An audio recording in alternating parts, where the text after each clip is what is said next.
April 1ರಿಂದ ಹೆದ್ದಾರಿ ಟೋಲ್ಗಳಿಗೆ ನಗದು ಸ್ವೀಕಾರ ರದ್ದು.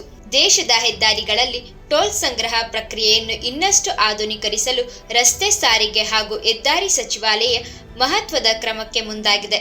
ಅದರಂತೆ ಏಪ್ರಿಲ್ 1ರಿಂದ ದೇಶಾದ್ಯಂತ ಟೋಲ್ ಪ್ಲಾಜಾಗಳಲ್ಲಿ ನಗದು ಪಾವತಿಯನ್ನು ಸಂಪೂರ್ಣವಾಗಿ ನಿಲ್ಲಿಸುವ ಬಗ್ಗೆ ಕೇಂದ್ರ ಸರ್ಕಾರ ಚಿಂತನೆ ನಡೆಸುತ್ತಿದೆ.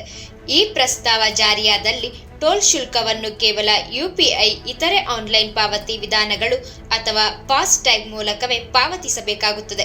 ಸಚಿವಾಲಯದ ಪ್ರಕಾರ ಟೋಲ್ ಸಂಗ್ರಹವನ್ನು ಸಂಪೂರ್ಣ ಡಿಜಿಟಲ್ ಮಾದರಿ ಪರಿವರ್ತಿಸುವುದರಿಂದ ಹಲವು ಪ್ರಯೋಜನಗಳಿವೆ. ಮೊದಲನೆಯದಾಗಿ, ನಗದು ವಹಿವಾಟಿನ ಅವಶ್ಯಕತೆ ಇಲ್ಲದಿರುವುದರಿಂದ ಲೆಕ್ಕಪತ್ರದ ದೋಷಗಳು ಕಡಿಮೆಯಾಗುತ್ತವೆ ಮತ್ತು ಸಂಗ್ರಹದ ಪಾರದರ್ಶಕತೆ ಹೆಚ್ಚುತ್ತದೆ.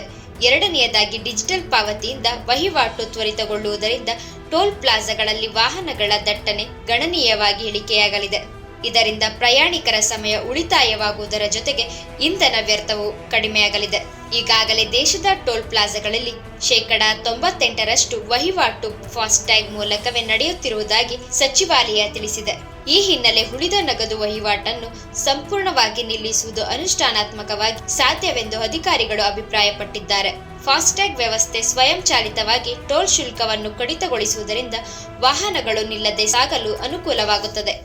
ಆದರೆ ಈ ನಿಯಮ ಜಾರಿಯಾದಲ್ಲಿ ಗ್ರಾಮೀಣ ಪ್ರದೇಶದ ಪ್ರಯಾಣಿಕರು ಅಥವಾ ಡಿಜಿಟಲ್ ಪಾವತಿ ವ್ಯವಸ್ಥೆಗೆ ಪರಿಚಯವಿಲ್ಲದವರು ಆರಂಭದಲ್ಲಿ ಕೆಲವು ಸವಾಲುಗಳನ್ನು ಎದುರಿಸಬಹುದೆಂದು ಆತಂಕವೂ ಇದೆ.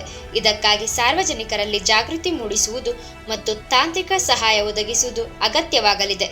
ಒಟ್ಟಾರೆ ಈ ಕ್ರಮ ಜಾರಿಯಾದಲ್ಲಿ ದೇಶದ ಹೆದ್ದಾರಿ ಟೋಲ್ ವ್ಯವಸ್ಥೆ ಸಂಪೂರ್ಣ ನಗದು ರಹಿತವಾಗಲಿದ್ದು, ದಕ್ಷತೆ, ಪಾರದರ್ಶಕತೆ ಮತ್ತು ಸುಗಮ ಪ್ರಯಾಣಕ್ಕೆ ಉತ್ತೇಜನ ನೀಡಲಿದೆ ಎಂಬ ನಿರೀಕ್ಷೆ ವ್ಯಕ್ತವಾಗಿದೆ.